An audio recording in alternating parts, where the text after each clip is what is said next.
Hello students, last class में हमने buffer solutions की पीएच कैलकुलेट की थी। बफर सॉल्यूशंस में डिफरेंट केसेस लिए थे, जैसे mixed buffer, simple buffer. Then हमने इवन पॉलीप्रोटिक एसिड और पॉलीप्रोटिक बेस से अगर कोई बफर सॉल्यूशन बनता है तो उसकी पीएच कैसे फाइंड आउट करनी, वो भी हमने फॉर्मूले लिखे थे। देन आफ्टर दैट फिर मैंने आपको बताया था कि अब जो क्वेश्चंस आते हैं उनमें क्या होता है। मेनली जो हमारा डिस्कशन था लास्ट क्लास में, मैंने आपको बताया था, कुछ केसेस मैंने ले लिए थे, वहीं से मैं कंटिन्यू कर रहा हूं। जो एग्जांपल्स हमने लिए थे, HCl को हम मिक्स कर रहे थे, NaOH के साथ हमने मिक्स किया। देन HCl को हमने एसिटिक एसिड के साथ मिक्स किया, NH4OH के साथ में हमने मिक्स किया, इवन एसीटेट आयन और यहां पर NH4+। थर्ड केस हम डिस्कस कर रहे थे। थर्ड केस लास्ट में हमने डिस्कस किया था, HCl को जब हमने NH4OH के साथ मिक्स किया था। तो जब हमने HCl को NH4OH के साथ मिक्स किया था तो यहां पर तीन केसेस बने थे। केस वन, जब HCl और NH4OH के मोल्स इक्वल थे। जब इक्वल मोल्स थे तो दोनों की रिएक्शन कंप्लीट हो गई, दोनों की जो रिएक्शन है वो कंप्लीट हो गई और सॉल्ट बना। तो फॉर्मूले किसके लगेंगे? सॉल्ट हाइड्रोलिसिस के। देन केस 2 था जिसमें NH4OH के मोल्स HCl से ज्यादा थे, तो बफर सॉल्यूशन बना था किसका? NH4OH प्लस NH4Cl का, तो उसमें बफर सॉल्यूशन के फॉर्मूले लगे थे। और थर्ड केस था, HCl बच गया था, HCl एक्सेस में था, प्लस NH4Cl। HCl भी ऑब्वियसली एक एसिड है और NH4Cl वो भी एक एसिड ही है, हाँ, जिसे आप ब्रॉन्स्टेड एसिड बोल सकते हो। एसिडिक सॉल्ट को मैंने आपसे कहा था कि आप एसिड बोलो। NH4Cl मतलब एक तरह से NH4+ आयन, तो NH4+ भी एसिड है, तो HCl का NH4+ पर क्या लगेगा? Common ion effect. ठीक है, तो अगेन कह सकते हो कि जो तीन केसेस बने और यहां पर कब बनेंगे और किस केस में तीन केसेस बनेंगे? क्या अगर मैं HCl और NH4Cl, NH4+Cl इनको मिक्स करूंगा तो तीन केसेस बनेंगे? नहीं, उसी को कंटिन्यू कर रहा हूं मैं। HCl fourth case, HCl plus NH4Cl, ये भी एसिड है, ये भी एसिड है। क्या होगा? कॉमन आयन इफेक्ट लगेगा। तो यहां पर कॉमन आयन इफेक्ट, कोई रिएक्शन नहीं होगी इन दोनों के बीच में। कॉमन आयन इफेक्ट HCl का NH4Cl पर लगेगा, यानी ये वही वाला केस रिपीट हो गया। कौन सा रिपीट हो गया? जब HCl और NH4OH को हमने मिक्स किया था, HCl के मोल्स ज्यादा थे, तो HCl और क्या बच गया था? NH4Cl। ये सेम केस रिपीट हो गया। लेकिन अगर आप HCl को एसिटेट आयन के साथ मिक्स करोगे, एसिटेट आयन या CH3COO- Na+, क्योंकि मिक्सअप करने पर Na+ की तो किसी के साथ कोई रिएक्शन नहीं होगी। ये एसिड है और एसिटेट आयन क्या है? बेस। हाँ, क्या रिएक्ट करेंगे? यस, यहां पर फिर से रिएक्शन होगी। क्या बनेगा? CH3COOH plus Cl-। तीन केसेस। केस 1, इसके 1 मोल के साथ इसका भी 1 मोल। 0 0, ये पहले 0 था, 1 मोल। Cl आयन से कोई मतलब नहीं है। सॉल्यूशन में केवल क्या रह गया? एसिड। यानी ये तो बहुत सिंपल सा केस आ गया। आप ये मत बोलो कि पानी, अगर आप इन दोनों के इक्वल मोल्स मिक्स कर रहे हो, HCl और एसिटिक एसिड के, एसिटेट आयन के, तो आप ये बोलो कि पानी में आपने HCl और एसिटेट आयन मिक्स नहीं किया, पानी में आपने एसिटिक एसिड मिक्स किया। देन केस 2, इसके 1 मोल और इसके 2 मोल्स। इसके 1 मोल के साथ इसके 2 मोल, 0 1 मोल 1 मोल। क्या बन गया ये? Acetate ion, acetic acid, buffer. किसके फॉर्मूले लगेंगे? बफर के। यानी इस चीज को समझना, ये एक्स्ट्रा चीज आप कर रहे हो। अभी तक जितना हमने डिस्कस किया है ये उसमें एक्स्ट्रा है। अब आप यहां पर जैसे ही आपको पता चला बफर, अब आपको बफर का कौन सा फॉर्मूला लगाना है ये डिसाइड करना होगा। यहां से कैटेगरी डिसाइड कर पाओगे। अगर आप इसके 1 मोल के साथ इसके 2 मोल्स मिक्स कर रहे हो, डायरेक्टली इससे कैटेगरी नहीं पता चलेगी। जब आप रिएक्ट करवा दोगे, इसके 1 मोल बचे, इसके भी 1 मोल बने, अब यहां से कैटेगरी पता चलेगी। और अगर यही यहां पर इसके 2 मोल्स के साथ इसके 1 मोल मिक्स किए, 0 1 मोल 0 1 मोल, HCl एसिड है, एसिटिक एसिड भी एसिड है, क्या लगेगा? Common ion effect. HCl का एसिटिक एसिड पर कॉमन आयन इफेक्ट, यानी कह सकते हो वही रिपीटिशन हो रहा है, वही रिपीटिशन हो रहा है। यानी क्वेश्चंस नए नहीं है। जो 3 केसेस HCl और NH4OH के केस में, यहाँ पर भी इसको मैं ऐसे लिख रहा हूँ 3 केसेस, इन दोनों को भी कनेक्ट करोगे तो 3 केसेस, ठीक है। यहाँ पर भी 3 केसेस, इन दोनों को कनेक्ट करोगे HCl और एसिटिक एसिड 1, HCl और NH4Cl, यहाँ पर भी एक HCl और NaOH। यहाँ पर कह सकते हो तो बहुत आसान सा पार्ट है, क्योंकि यहाँ पर दोनों ही स्ट्रॉन्ग है, तो जो एक्स्ट्रा होगा उसके अकॉर्डिंग पीएच डिसाइड होगी। तो ये मेनली हम ये नहीं डिसाइड कर पाते कि क्या रिएक्शन होगी नहीं होगी, तो क्वेश्चंस को पहले ब्रेक करना होगा। कौन सी स्टेप 1 है वो सबसे पहले देखनी होगी। अगर पानी में एक ही सब्सटेंस डाल रहे हो तब तो डायरेक्टली आपको कैटेगरी पता चल जाएगी। प्रॉब्लम कब होती है? जब एक से ज्यादा सब्सटेंस मिक्स कर रहे हो, और एक से ज्यादा मिक्स करो तो सबसे पहला क्वेश्चन आएगा क्या वो रिएक्ट करेंगे या नहीं करेंगे। वो मैंने आपको यहाँ बताया। अगर वो रिएक्ट करेंगे तो पहले उन्हें रिएक्ट करवाओ, और रिएक्ट करवाने के बाद फिर सोचो। अब क्वेश्चन को यहाँ से स्टार्ट करो कि हाँ रिएक्ट करने के बाद, जैसे यहाँ पर क्या बचा HCl और एसिटिक एसिड, अब कैटेगरी डिसाइड करो तो कॉमन आयन इफेक्ट की कैटेगरी। समझ में आई मेरी बात? चलिए क्वेश्चंस करते हैं इसी के ऊपर। इन्हीं पर मैं आपको क्वेश्चंस दे रहा हूं जो यहाँ पर हमने डिस्कस किया है। हाँ, आपको और थोड़ा प्रैक्टिस करना है इस चीज की, और प्रैक्टिस कर सकते हो। ये सारा डिस्कशन हमने HCl से स्टार्ट किया था, अब आप HCl को हटा दो। कहाँ से स्टार्ट करो? NaOH से। NaOH को NH4OH के साथ मिक्स करो। सोचो थोड़ा सा कुछ याद आ रहा? NaOH भी बेस, NH4OH भी बेस, क्या लगेगा? Common ion effect. क्या ये रिएक्ट करेंगे? नहीं करेंगे, दोनों ही बेस है, रिएक्ट नहीं करेंगे, कॉमन आयन इफेक्ट लगेगा NaOH का NH4OH पर, ठीक है। NaOH को एसिटेट आयन के साथ मिक्स करोगे, ये भी बेस, एसिटेट आयन भी बेस है, कोई रिएक्शन नहीं होगी। अगेन NaOH का एसिटेट आयन पे भी क्या लगेगा? Common ion effect. जैसे HCl का किस पे लग रहा था? NH4+ पे। हाँ, लेकिन यही NaOH को अगर आप एसिटिक एसिड और NH4Cl के साथ मिक्स करोगे, ये भी एसिड है, ये भी एसिड है, NaOH की इनके साथ क्या होगी? रिएक्शन होगी। इसके साथ भी 3 केसेस बनेंगे, और NaOH के NH4Cl के साथ भी 3 केसेस बनेंगे, जैसे हम यहाँ पर कर रहे थे। समझ में आई मेरी बात? हमेशा पहले रिएक्ट करवाओगे, रिएक्ट करवाने पर मिक्सिंग करने से पहले इसके कितने मोल्स है, इसके कितने मोल्स है लिखो, बाद में इसके कितने मोल्स बने वो लिखो, और वापस से इनको कॉन्सेंट्रेशन में कन्वर्ट करो। यहाँ पर भी मिस्टेक होता है, मोल्स निकाल लेते हैं, जो मोल्स आते हैं लगता है वही कंसंट्रेशन है, तो नहीं, वापस से वॉल्यूम से डिवाइड करना होगा। ये मेजर मिस्टेक होती है। बहुत बार वॉल्यूम से हम डिवाइड ही नहीं करते, या बहुत बार उल्टा भी होता है, जो कंसंट्रेशन दे रखी लगता है वही मोल्स है, कंसंट्रेशन अलग है, मोल्स अलग है। फिर से बता दो, मोल्स अगर निकालने हैं तो मोलरिटी इनटू वॉल्यूम।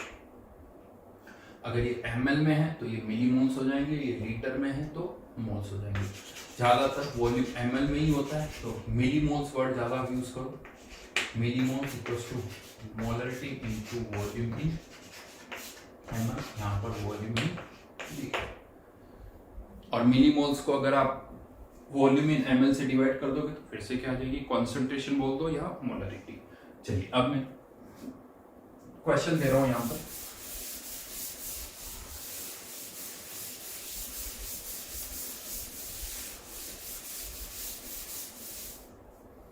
करना क्या है? वही पीएच फाइंड आउट करना, तो क्वेश्चन क्लियर है, पीएच फाइंड आउट करना है आपको।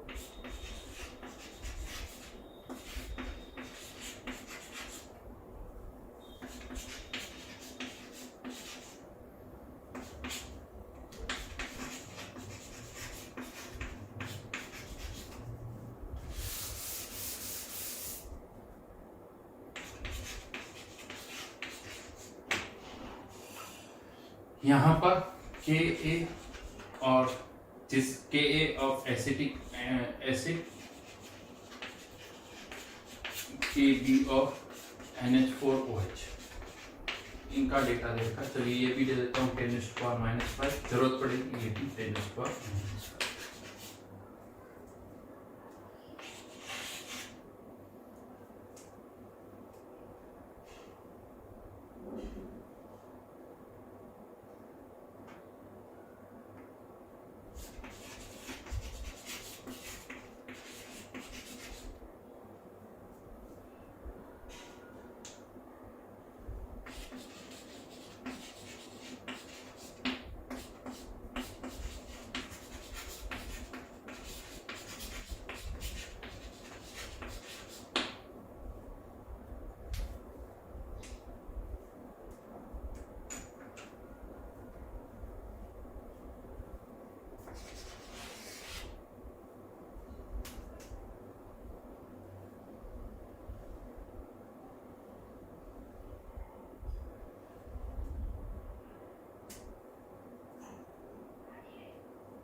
करिए सॉल्व करिए।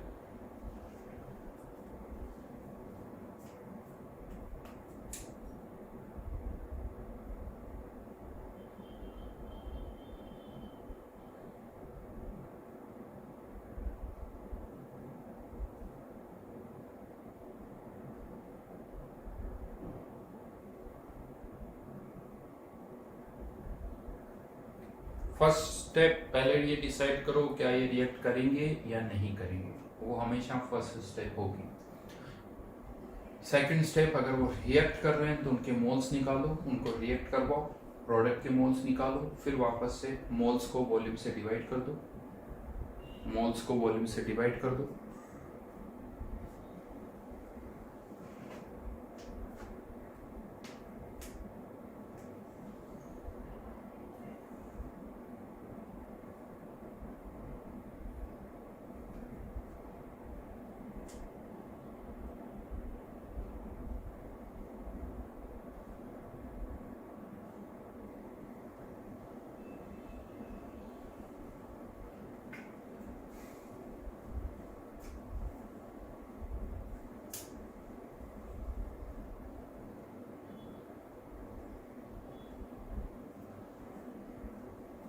आई थिंक कैलकुलेशन बहुत आसान है सभी में।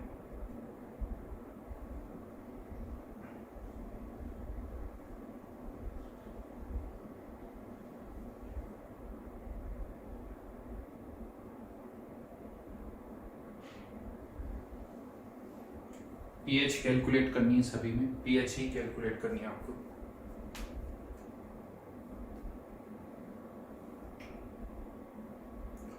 आई थिंक पहला बफर सॉल्यूशन, बफर सॉल्यूशन का केस है।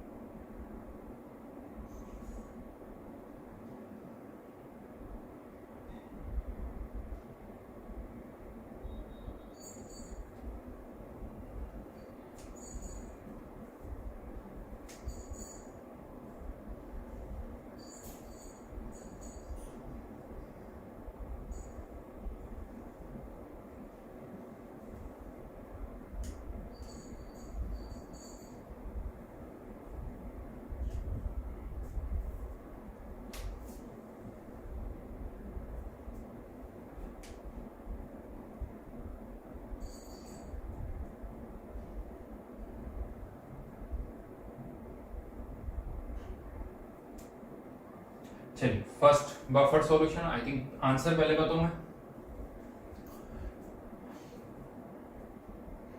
पीओएच आ जाएगा 5, तो पीएच जो है वो 9। कैसे रिएक्ट करेंगे? यस, NH4Cl प्लस NaOH, क्या बनेगा? NH4OH NaCl। NaCl से कोई मतलब नहीं, इसके मिलीमोल्स लिख सकते हो चाहो तो। इसके मिलीमोल्स 20, इसके 10, 0, 10, 10 से ये 10 बनेंगे। यानी फाइनली सॉल्यूशन में NH4Cl और NH4OH के 10 मिलीमोल्स है। क्या बन गया? बफर। अच्छा, बफर के केस में एक अच्छी बात क्या, हाँ लेकिन बेसिक बफर है, बट बफर के केस में एक अच्छी बात क्या है कि यहाँ पर सॉल्ट अपॉन एसिड की कॉन्सेंट्रेशन का रेशियो आता है। तो सिंस रेशियो अगर आ रहा है दोनों सेम सॉल्यूशन में, तो दोनों के लिए वॉल्यूम सेम होगा। तो इंस्टेड ऑफ कॉन्सेंट्रेशन आप डायरेक्ट यहाँ पर मोल्स या मिलीमोल्स भी पुट कर सकते हो।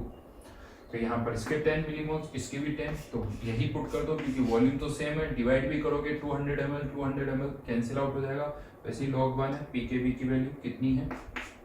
पीकेबी की वैल्यू 5, तो POH इक्वल्स टू 5, तो pH equals to 9।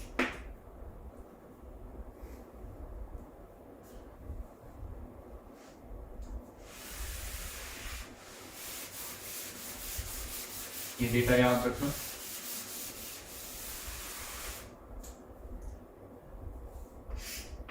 Case 2, acetic acid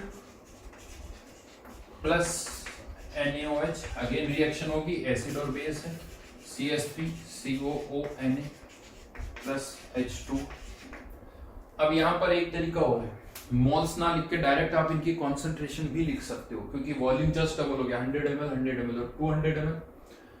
जैसे ही वॉल्यूम डबल होगा कॉन्सेंट्रेशन हाफ हो जाएगी, तो इसकी 0.2 से 0.1, 0.2 से 0.1। तो कोई जरूरी नहीं कि मोल्स लिखो, यहाँ पर आप कॉन्सेंट्रेशन भी लिख सकते हो, लेकिन ये नहीं, ये कॉन्सेंट्रेशन नहीं। आफ्टर मिक्सिंग जो कॉन्सेंट्रेशन है वो लिख सकते हो, बिफोर मिक्सिंग की नहीं। आफ्टर मिक्सिंग ये भी 0.1, ये भी 0.1। अभी के लिए आप ऐसा करो, दोनों तरीके से करो, कॉन्सेंट्रेशन से भी करो और मोल से भी करो। प्रैक्टिस दोनों की होनी चाहिए, तभी समझ में आएगा कि हाँ दोनों तरीके हम कर सकते हैं। 0.1, 0.1 मैं दोनों तरीके से चलिए लिख देता हूँ। पहले मिलीमोल्स वाले तरीके से लिखता हूँ, 20 20 0 0 0 पहले था, अब 20।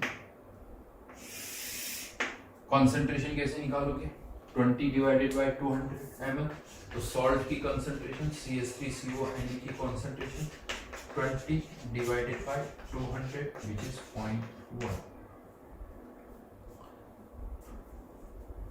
कंसंट्रेशन से करना है, वॉल्यूम डबल हो गया तो इसकी कंसंट्रेशन आफ्टर मिक्सिंग 0.1, इसकी कंसंट्रेशन भी आफ्टर मिक्सिंग 0.1 0 0, इसकी कंसंट्रेशन 0.1। ठीक है, तो ये कर सकते हो। क्या बन गया? सॉल्ट। सॉल्ट के फॉर्मूले यानी या तो सॉल्ट से आपको करना पड़ेगा CH3CO-। कैसे करोगे? अब रिएक्शन लिखोगे वापस, यानी ये पार्ट तो एक्स्ट्रा हो गया। अब आप ये सोचो पानी में आपने क्या डाला है? CH3COONA, यानी CH3CO- H2O CH3COOH plus OH-। इसका equilibrium constant Kw/Ka which is 10⁻⁻⁹ x square upon 0.1 minus x को नेग्लेक्ट कर दिया, ये x की वैल्यू आ गई 10⁻⁻⁵। ये x क्या है? OH आयन कंसंट्रेशन, तो POH इक्वल्स टू 5, तो pH इक्वल्स टू अगेन 9 होना भी चाहिए, क्योंकि जितने मोल्स एसिड के उतने ही बेस के, लेकिन बेस स्ट्रॉन्ग है। यस, ये एक बहुत छोटा सा कंफ्यूजन है, नहीं होना चाहिए बट बहुतों को होता है। बहुतों को ऐसा लगता है सर एसिड और बेस के मोल्स इक्वल है तो सॉल्यूशन तो न्यूट्रल होगा। ये स्टेटमेंट तब वैलिड है जब एसिड और बेस दोनों ही स्ट्रॉन्ग हो। अगर दोनों ही स्ट्रॉन्ग है और तब दोनों के मोल्स इक्वल है तब वो न्यूट्रल होगा। अगर एक वीक और एक स्ट्रॉन्ग है, अगर बेस स्ट्रॉन्ग है तो सॉल्यूशन बेसिक होगा, एसिड स्ट्रॉन्ग है तो सॉल्यूशन एसिडिक होगा। राइट, तो यहाँ पर pH इज 9। थर्ड केस, ये सॉल्ट वाला हो गया। थर्ड केस किसका हो गया? Yes, common ion effect. Third जो केस है वो कॉमन आयन इफेक्ट का है। अब यहां पर CH3COONA प्लस HCl, ये बेस, बेसिक सॉल्ट यानी base, acid CH3COOH plus NaCl। Volume double, concentration half 0.1 और इसकी कंसंट्रेशन 0.101। रिएक्ट करेंगे 0.001 रह जाएगा 0.1। कॉमन आयन इफेक्ट बहुत सारे क्वेश्चन करवा चुका हूं मैं। HCl का इस पर कॉमन आयन इफेक्ट लगेगा 10⁻⁻⁵ Ka। मैं डायरेक्ट एक्सप्रेशन लिख रहा हूँ 10⁻³ plus x upon 0.1 minus x। ये x तो नेग्लेक्ट हो जाएगा, लेकिन ये x नेग्लेक्ट नहीं होने वाला। क्वाड्रेटिक सॉल्व करो, x की वैल्यू निकालो। वैसे x की वैल्यू जहाँ तक मुझे लग रहा है ये वैल्यू आएगी, पॉइंट चेक कर लेना, 0.62 इंटू 10⁻⁻⁵।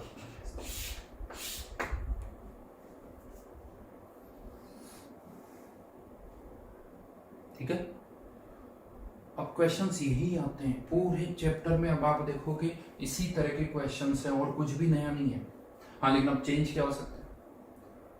थोड़ा डराना है तो क्या कर दो, यहाँ पर मैंने कहीं यूज तो नहीं, हाँ लेकिन एसिड और बेस बदल दो और इससे ज्यादा कुछ नहीं हो सकता। जैसे NH4Cl की जगह C6H5NH3 प्लस Cl-, ये लिख दो। अब बहुतों को नहीं समझ में आता। सेम क्वेश्चन, कुछ डेटा मान लो ये इसका के जो NH4Cl का था वही डेटा इसका भी है, अब ये समझ में ही नहीं आता। क्यों? क्योंकि बहुत लोग समझ में नहीं आता कि क्या है, ये एसिड ही नहीं दिखता, जबकि एसिडिक सॉल्ट यानी एसिड है नहीं। बार बार मैं ये चीज रिपीट कर रहा हूँ, इससे एसिड है ये समझ में आ जाएगा तो क्वेश्चन अपने आप सॉल्व हो जाएगा। अगर आपको ये समझ में आ गया कि ये एसिड है, ये बेस है, अच्छी तरह से बहुत आसानी से क्वेश्चन सॉल्व कर सकते। तो यही है, और इन्हीं को हम पता क्या कहते हैं, टाइट्रेशन वाले क्वेश्चन। बहुत जगह ये लैंग्वेज यूज होती है कि मिक्सिंग कर रहे हैं, पीएच निकालो, ये वर्ड जनरली यूज होता है। तो और कुछ नहीं, यही आपको करना है। थोड़ा कॉम्प्लिकेटेड करना, मुझे क्या करूंगा, अब जैसे ये अलग अलग क्वेश्चन है, अब मुझे इसको कॉम्प्लिकेटेड करना है। पहले एसिटिक एसिड में क्या मिलाया, NaOH। एसिटिक एसिड में NaOH बनाया, क्या रह गया, एसिटिक एसिड, सॉरी हाँ, एसिटिक एसिड में NaOH मिक्स किया, क्या बन गया था, हमने देखा था सॉल्ट बन गया, यानी बेसिक सॉल्ट यानी बेस। थोड़ा और कॉम्प्लिकेटेड करना, फिर मैं इसमें एसिड और ऐड कर दूं, HCl और ऐड कर दूं, यानी पहले NaOH मिलाया, फिर HCl मिलाया, इस तरह से मिक्स करते जाओ। बहुत एक एसिड, फिर दूसरा बेस, फिर एसिड, फिर दूसरा बेस, इस तरह से मिक्स करते जाओ। आपको उनको समझना होगा कि कौन रिएक्ट करेगा, कौन रिएक्ट नहीं करेगा। तो वो 2 स्टेप में हो जाएगा। और कॉम्प्लिकेटेड करना, एक एसिड या बेस और मिक्स कर दो। अब वो हर एक स्टेप में आपको देखना होगा, क्योंकि आपने इन दोनों को मिक्स किया, क्या बन गया, CH3CO। अब भूल जाओ इन दोनों, अब आप इन दोनों को भूल दो। अब अगर मैं इसमें HCl ऐड करूंगा तो क्या बनेगा, CH3COH बनेगा। अगर इक्वल मोल्स बनेगा वो, अब किसके कितने मोल्स है उस पर डिपेंड करेगा।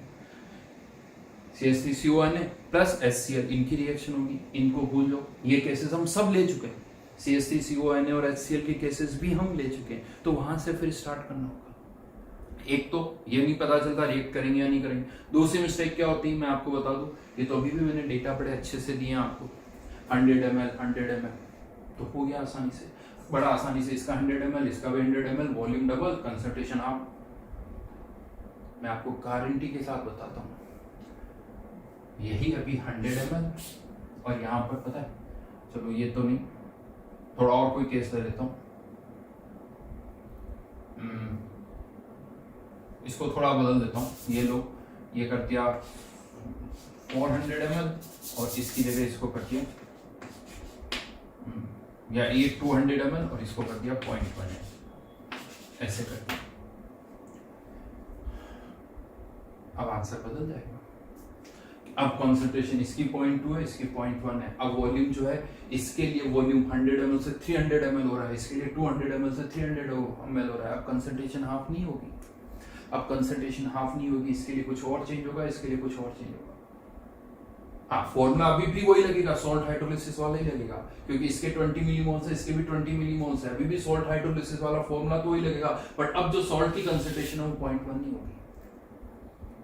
मैं आपको बता दूं गारंटी के साथ, अगर पहले वाला क्वेश्चन 100 स्टूडेंट सही कर रहे थे तो ये वाला क्वेश्चन केवल 20 स्टूडेंट्स ही सही कर पाएंगे, 20 ही सही कर पाएंगे, बाकी नहीं कर पाएंगे। भूल जाते बहुतों, ऐसा नहीं पता है बहुतों, हाँ उनमें से बहुतों को शायद नहीं आता होगा, लेकिन ज्यादातर उसमें से 50% को ये पता है क्या करना होता है, लेकिन क्या होता है, स्किप कर जाता माइंड से, फोकस कहीं और होता है। फोकस सारा कहाँ होता है कि सॉल्ट बनेगा या बफर बनेगा, सारा कंसंट्रेशन वहां पर है, ये चीज माइंड से स्किप हो जाती है, स्किप हो जाती है। ऐसा नहीं कि उन्हें नहीं आता है, लेकिन स्किप हो जाती है। तो वो बहुत केयरफुली आपको देखना होगा। शीट में यही आपको ध्यान रखना है, शीट सॉल्व करते वक्त ये आपको अच्छी तरह से पता होना चाहिए।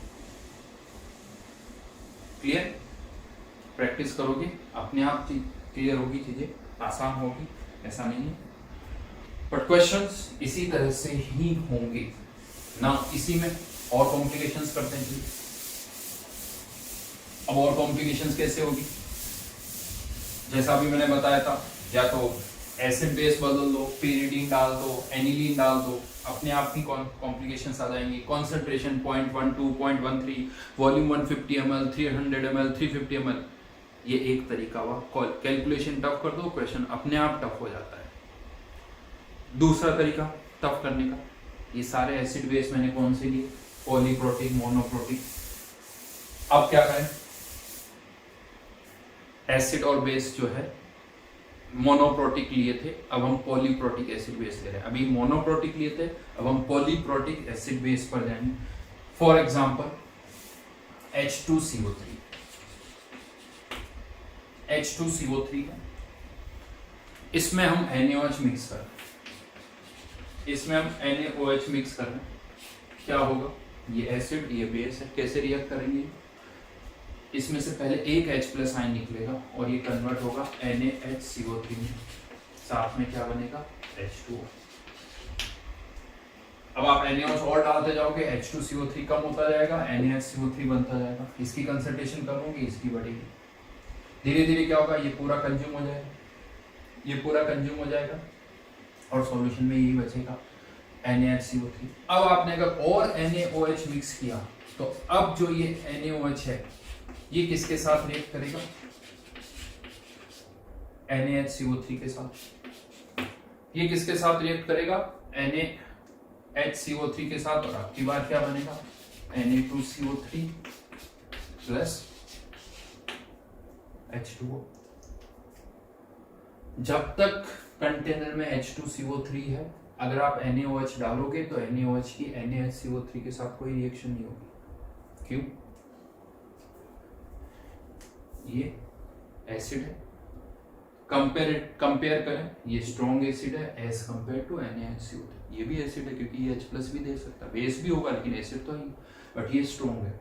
NaOH पहले कंपैरेटिवली जो स्ट्रॉन्ग बेस होगा, कंपैरेटिवली वर्ड सुना है मैंने, इसको स्ट्रॉन्ग एसिड नहीं बोला है, कंपैरेटिवली ये स्ट्रॉन्ग है, तो NaOH पहले जो ज्यादा एसिडिक होगा उससे रिएक्ट करेगा, यानी पहले किसके साथ रिएक्ट करेगा, H2CO3 के साथ, क्योंकि पहला H निकालना आसान है, दूसरा H निकालना मुश्किल है, तो ऑब्वियसली NaOH पहले पहला H निकालेगा।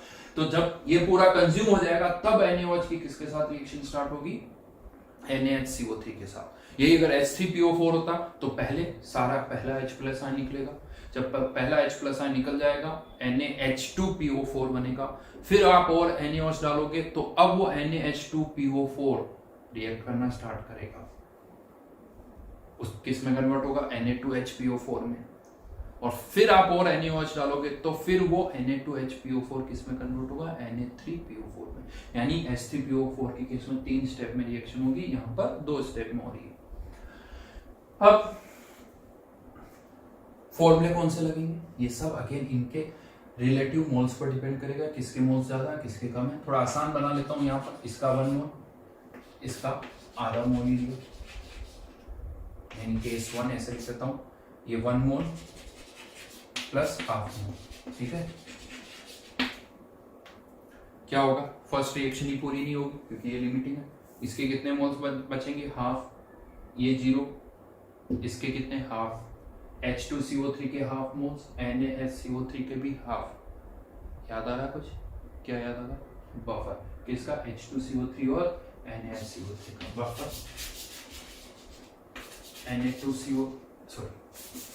H2CO3 plus NaHCO3। कौन सा फॉर्मूला लगेगा कुछ सोचने में, PK1 आएगा या PK2 आएगा, ये मेनली डिसाइड करना है।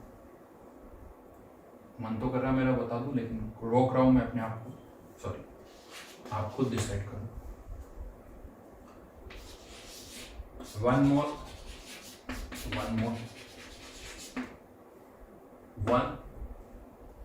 1 अब क्या होगा, रिएक्शन कंप्लीट, 0 0, इसके 1 में सॉल्यूशन में केवल NaHCO3 है, कौन सा salt, amphiprotic salt, amphiprotic,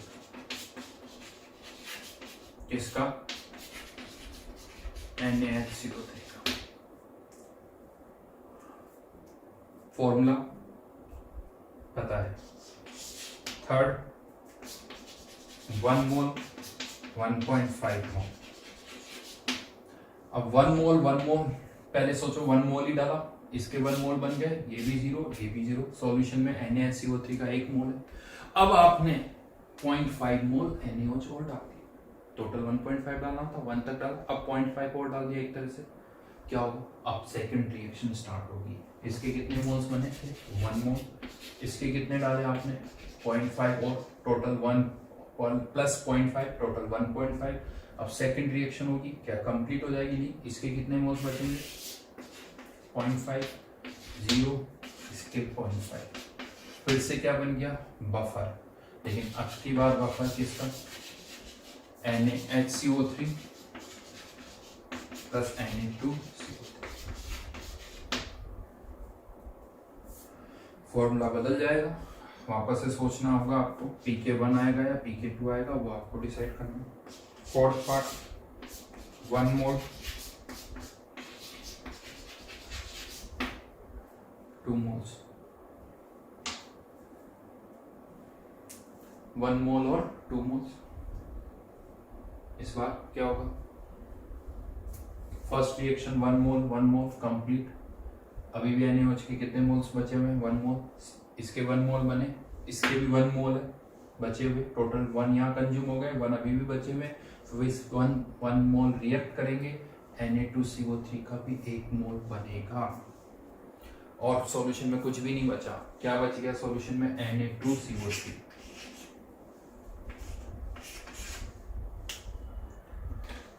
Na2CO3 मल्टीवैलेंट cation A9.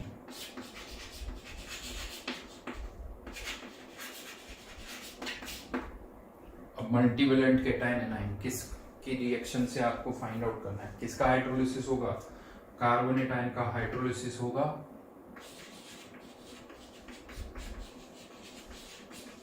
लेकिन क्या सभी स्टेप्स लिखेंगे अगर पीएच फाइंड आउट करनी है, नहीं, केवल फर्स्ट स्टेप लिखो, सॉल्व कर सकते हो। 4 केसेस बन गए, एक और बने, 1 मोल 2 से ज्यादा कितने भी ले सकता हूँ, लेट से बहुत ज्यादा तो नहीं, क्योंकि बहुत ज्यादा अगर आपने NaOH डाल दिया तो फिर मेनली पीएच वही डिसाइड कर लेता है, क्योंकि वो स्ट्रॉन्ग बेस है। तो 1 मोल 2.1, 2 मोल तो पूरे रिएक्ट कर जाएंगे, लेकिन जो अब आपने 0.1 और एक्स्ट्रा डाला है वो तो किसी के साथ रिएक्ट नहीं करेगा, Na2CO3 के साथ तो नहीं कर सकता। तो अब क्या होगा, यहां पर सॉल्यूशन यहां लिख देता हूं, Na2CO3 की कितने मोल्स 2, NaOH के कितने बचे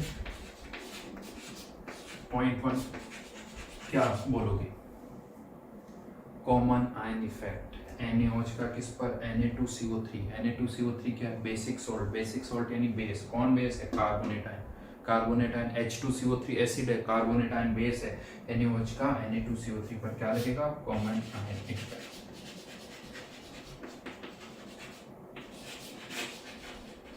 फिर से रिएक्शन तो यही होगी, बट सॉल्यूशन में ऑलरेडी NaOH प्रेजेंट होंगे, जो भी कंसंट्रेशन होगी, मोल्स नहीं लिखोगे, 0.1 डिवाइडेड बाय वॉल्यूम, क्योंकि मैंने आपको केवल मोल्स दिए, वॉल्यूम भी आपको देखना होगा, वॉल्यूम से डिवाइड करके कंसंट्रेशन निकालनी होगी। कितने केसेस बने, 5 केसेस। पता यही अगर H3PO4 होता तो,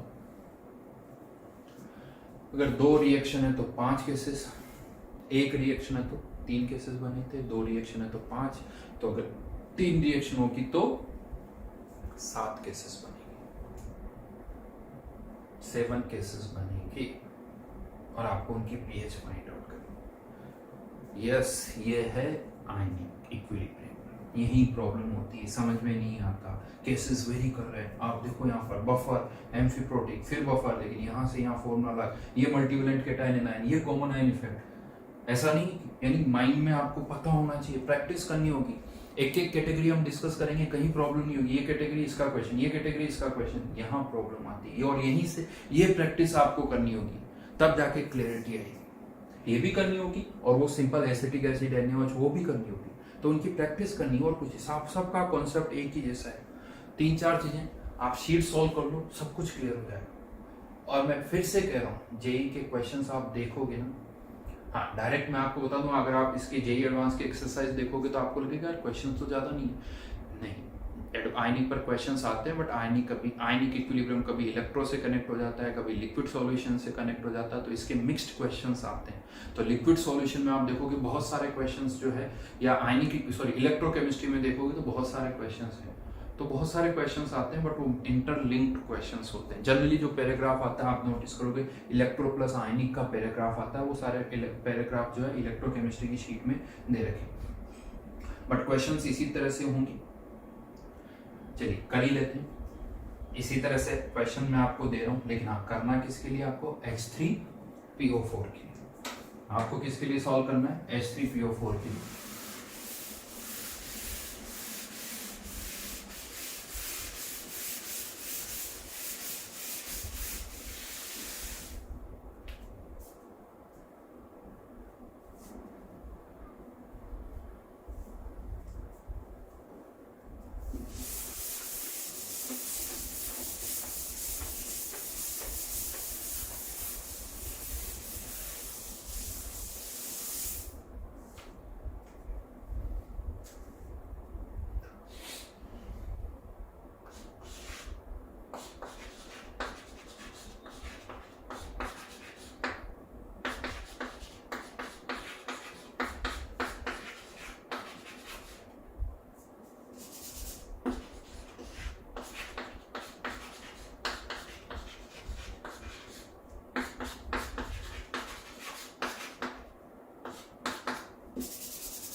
टोटल 7 केसेस है। करिए, आई एम वेटिंग। आपको अभी लिखना है, करो इसको। हाँ, पूरा भी नहीं सॉल्व करना है, आप एक्सप्रेशन निकाल लीजिए जहां आसान हो, जहां इजीली K1 इस तरह की टर्म्स आ रही तब तो उसकी पीएच आपको निकालनी है, कर सकते हो। इसकी first, second, third, fourth, fifth तक की पीएच आप इजीली कैलकुलेट कर सकते हो, कैलकुलेशन आसान है। सिक्स्थ और सेवंथ में कैलकुलेशन है, फिफ्थ तक आप इजीली कर सकते हो। डू इट फास्ट, ज़्यादा टाइम नहीं दे रहा हूँ मैं आपको, फटाफट करो। आई एम वेटिंग, आपको करना है।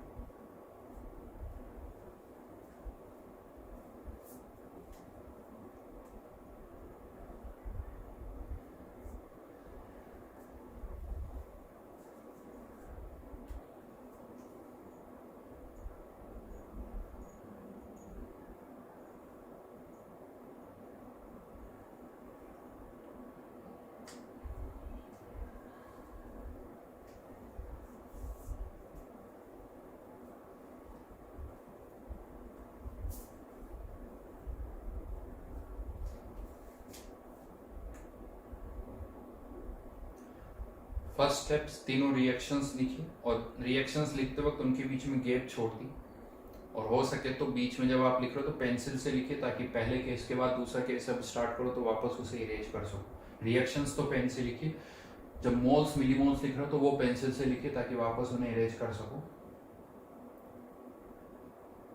यहाँ धीरे धीरे थोड़ा विजुअलाइजेशन भी बढ़ेगा, क्योंकि यहाँ पर फर्स्ट केस और सेकंड केस में केवल फर्स्ट रिएक्शन की ही जरूरत पड़ती है, यहाँ पर सेकंड रिएक्शन पे की भी जरूरत पड़ेगी, और इससे आगे जो ये केसेस है यहाँ पर आपको थर्ड रिएक्शन की भी जरूरत पड़ेगी।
फर्स्ट केस में बफर बनेगा,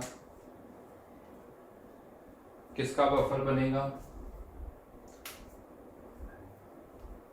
H3PO4 और NaH2PO4 का, H3PO4 प्लस NaH2PO4। फॉर्मूला किसका, फॉर्मूला लगेगा बफर का, क्या आएगा? K1, K2, K3 में से अगर हम बात करें तो यहाँ पर PK1 आएगा, K1 यूज होगा यहाँ पर।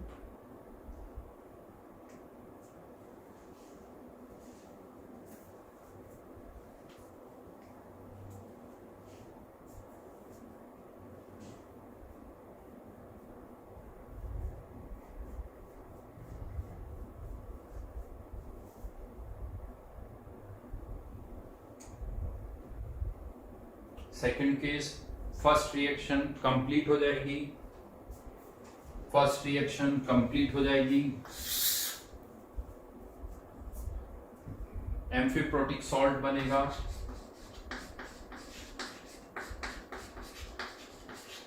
फॉर्मूला एम्फीप्रोटिक सॉल्ट का half of PK2 plus PK1 लगेगा, क्योंकि NaH2PO4 का एम्फीप्रोटिक सॉल्ट होगा।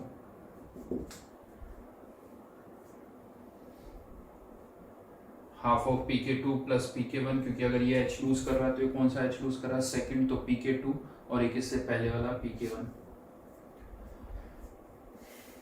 तो सेकंड पार्ट में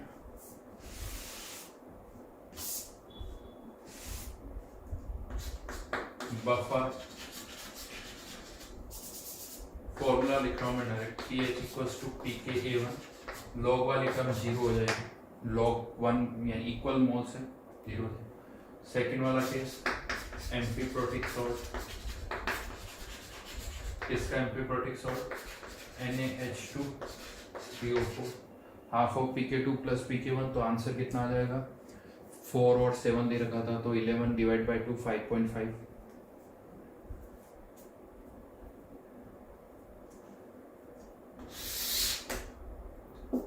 थर्ड पार्ट में अब NaH2PO4 की रिएक्शन स्टार्ट होगी, किसके साथ NaOH के साथ, क्या बनेगा Na2HPO4 प्लस H2।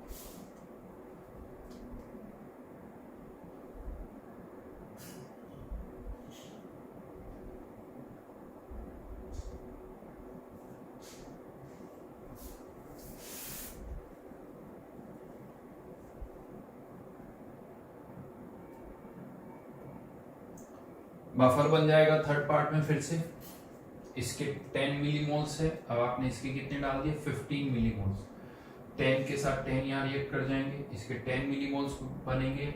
NaOH के अभी भी 5 मिलीमोल्स बचे हुए हैं, तो 10 मिलीमोल्स जो यहाँ बने हैं, इसके 5 मिलीमोल्स जो बच गए, तो 10 यहाँ कंज्यूम हो गए, 5 यहाँ पर, ये 0 सॉरी ये 0 ये 10 थे, 5 तो 5 बचेंगे, 0 इसके 5, फिर से क्या बन गया बफर सॉल्यूशन।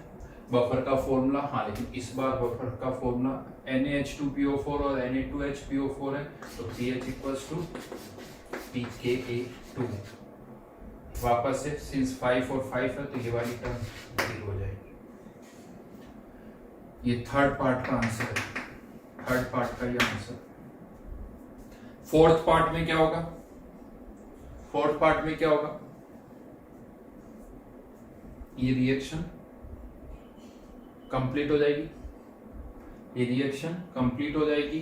केवल सॉल्यूशन में क्या बचेगा Na2HPO4, Na2HPO4 यहां मैं आंसर लिख रहा हूं। बफ एम्फीप्रोटिक सॉल्ट कौन सा Na2HPO4, हाँ लेकिन इस बार अब फॉर्मूला कौन सा लगेगा, half of Pk3 plus Pk2, half of Pk3 plus Pk2। Fourth part का आंसर।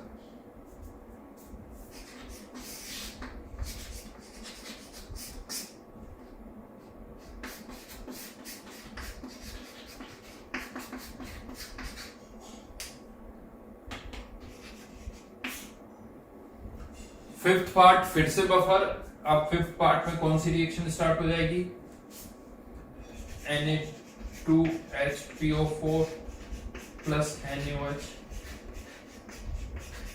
Na3PO4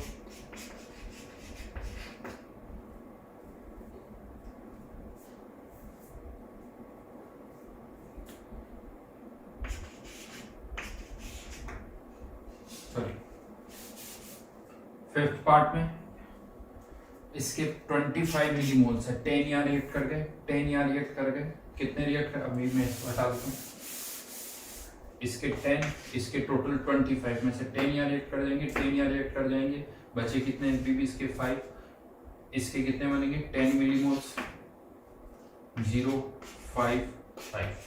फिर से बफर, हाँ लेकिन इस बार फॉर्मूला कौन सा लगेगा, pH इक्वल्स टू pKa3, और ये वाली टर्म फिर से 0 log 5/5। और 6 पार्ट में क्या होगा, इसके 10 और इसके टोटल 30, 10 यहाँ रिएक्ट करेंगे, 10 यहाँ रिएक्ट करेंगे और 10 पूरे पूरे यहाँ रिएक्ट कर जाएंगे। तो जो 6 पार्ट है उसमें सॉल्यूशन में केवल क्या बचेगा, 10 मिलीमोल्स Na3PO4 के, मल्टीवलेंट केटायन एनायन। और यहाँ पर अब हमें इसकी अगर पीएच फाइंड आउट करनी तो इसकी कंसंट्रेशन भी निकालनी पड़ेगी। अभी तक 5 पार्ट में कंसंट्रेशन की जरूरत नहीं पड़ी, बट यहाँ पर निकालनी पड़ेगी। तो जो 6th पार्ट है उसमें वॉल्यूम 300 ml इसका, 100 ml इसका, टोटल कितने ml हो गया 400 ml। तो जहां तक कंसंट्रेशन की अगर हम बात करें कॉन्सेंट्रेशन, तो वो कितनी हो जाएगी 10/400 यानी 1/40। 1/40। अब क्या करेंगे, पीएच फाइंड आउट करनी है तो फॉस्फेट आयन का हाइड्रोलिसिस होगा। मैं यहां पर इसको हटा रहा हूं, या अभी इसको तो रहने देता हूं।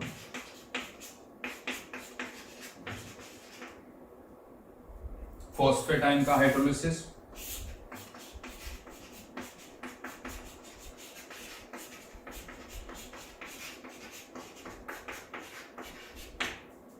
इसका equilibrium constant Kw/Ka3 x² upon concentration 1/40 minus x। Neglect करना है या नहीं करना वो आप खुद चेक कर सकते हो। और जो लास्ट पार्ट है उसमें जो अब आप और NaOH डाल रहे हो वो किसी के साथ रिएक्ट नहीं करेगा, वो एक्स्ट्रा रहेगा। तो 40 मिलीमोल्स डाले, 30 मिलीमोल्स रिएक्ट कर जाएंगे, बचेंगे कितने 10 मिलीमोल्स। 10 मिलीमोल्स बच जाएंगे और इसके भी कितने बनेंगे 10 मिलीमोल्स। लेकिन अब 7th पार्ट की बात कर रहा हूँ। अब 7th पार्ट में वॉल्यूम जो है 400 ml, 400 + 100 500 ml।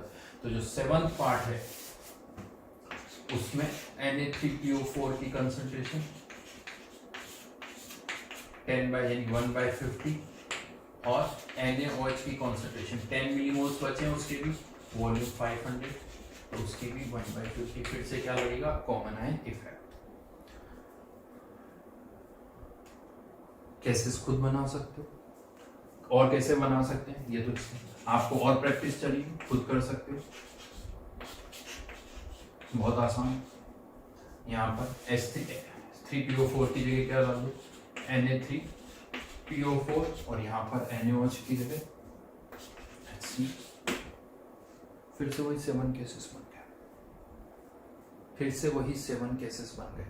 बनाने आपको प्रैक्टिस करनी है, ऐसा नहीं कि हर एक का फॉर्मूला फिर से लिखो, फिर से रिएक्शन लिखो। अब यहाँ पर क्या होगा, एक H ऐड होगा, पहले एक H ऐड होगा, फिर दूसरा फर्स्ट स्टेप में एक, फर्स्ट रिएक्शन में एक H ऐड होगा तो किस में कन्वर्ट होगा Na2HPO4 में।